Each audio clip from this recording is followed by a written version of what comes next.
आज महापवित्र कार्तिक मासर पंचुक पर्व आरंभ होइछि। कार्तिक मासर शेष 5 दिन को पंचुक भाव पालन करा जाउथिबा बेले चलित वर्ष या आज कार्तिक पूर्णमी पर्यंत 5 दिन व्यापी पालन करा हवेशाली माने कार्तिक प्रारंभरू राई दामोदर व्रत पालन करुवा बेले आज लक्ष्मी नारायण व्रत पालन करिसेंति। दीर्घ 25 दिन धरी जगतर नाथ जगन्नाथ राधा दामोदर बेसरे दर्शन देउथिबा बेले आज श्रीजी को लक्ष्मी नारायण बेसरे दर्शन करी सौभाग्य अर्जन करुछंती भक्त। आसंता काली ठारू बांकोचूड़ा बेश, त्रिविक्रम बेश, लक्ष्मी नृसिंह बेश और शेष कार्तिक पूर्णमी दिन राजराजेश्वर सुनाबेश भक्त मानकु दर्शन देवे श्रीजीउ। भिड़ को दृष्टि रखी प्रशासन पक्षर व्यापक व्यवस्था करा स्वतंत्र ब्यारिकेड और 50 प्लाटून पुलिस फोर्स मुतयन कर आज कार्तिक मासर शेष सोमवार पहली पंचुक एने चलचंचल प्रसिद्ध धवलेश्वर पीठ महादेव दर्शन पर जमुछि भक्तों भिड़। यह 5 दिन प्रसिद्ध शैवपीठ बाबा धवलेश्वर पीठ में लगे लक्षाधिक भक्तों गहली। बड़ सिंहार बेश दर्शन देवे बाबा धवलेश्वर। आज राति 3टारू पहर खोल मंगल आरती खिचुड़ी भोग कर सर्वसाधारण दर्शन निमंते सुजोग दि जाइथिला। भक्तों समागम को दृष्टि रखी प्रशासन पक्षर व्यापक व्यवस्था करा जाइछि। पुलिस पक्षर 25 प्लाटून फोर्स सहित विभिन्न स्थान में सीसीटीवी व्यवस्था करा जाइछि।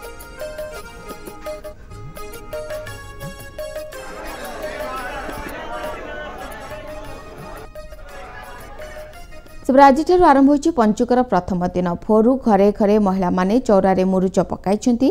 ता सहित बड़ एकादशी पुण्य कार्तिक मास मध्य गौड़िया मानकर व्रतर आज होइछि शेष दिन।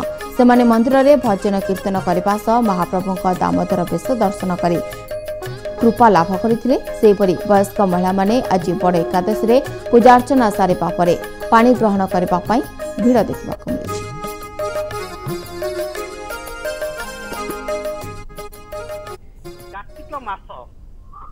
आज पंचकर प्रथम दिवस। ए प्रथम दिवस श्रद्धालुंकर जगन्नाथ मंदिर देखा मिली प्रबल भिड़। गौड़िया मठर भक्त माने आसी भजन कीर्तन करिसेंति। आज कौन पाई सकाल सकाल आसिक भजन कीर्तन करिसेंति, प्रभु को दर्शन करिसेंति। कि बेसरे प्रभु दर्शन देउछंति ए संपर्क रे आसी पचारि बुझिबा। आज होजे पंचकर प्रथम दिवस। ए प्रथम दिवस रे गाँ गंडा पुर पुलिस सबस्ते पंचक पालन करथांती। पंचक 5 दिन 7 दिन एमती करके पालन करथांती। आज जगन्नाथंकर दामोदर वेश देखा समस्त इच्छुक। ये वर्ष थरे दामोदर वेश हुंती।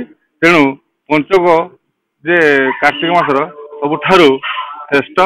ये पंचक पालन पाई आमे गौड़िया मठरू प्रत्येक दिन यही जगन्नाथ मंदिर को आसू भजन कीर्तन करू। सकाल सकाल आसिक पहुंचे आमर वैष्णव धर्मर व्रत उद्यापन पाखर फेर शेष पर्यंत आरंभ शेष पर्यंत आम सबुदिन आसुचे।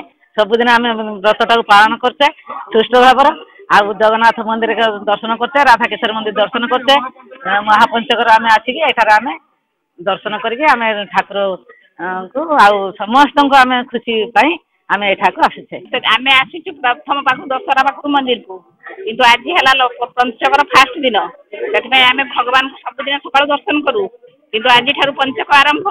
आज भगवान दामोदर बेश हुंती। अनेक दर्शक ये देखा आसती। यही मंदिर पुराण प्रसिद्ध अच्छी।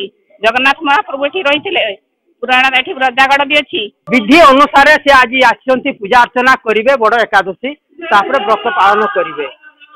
नीलगिरी सत्यानंद पात्र, MBC न्यूज।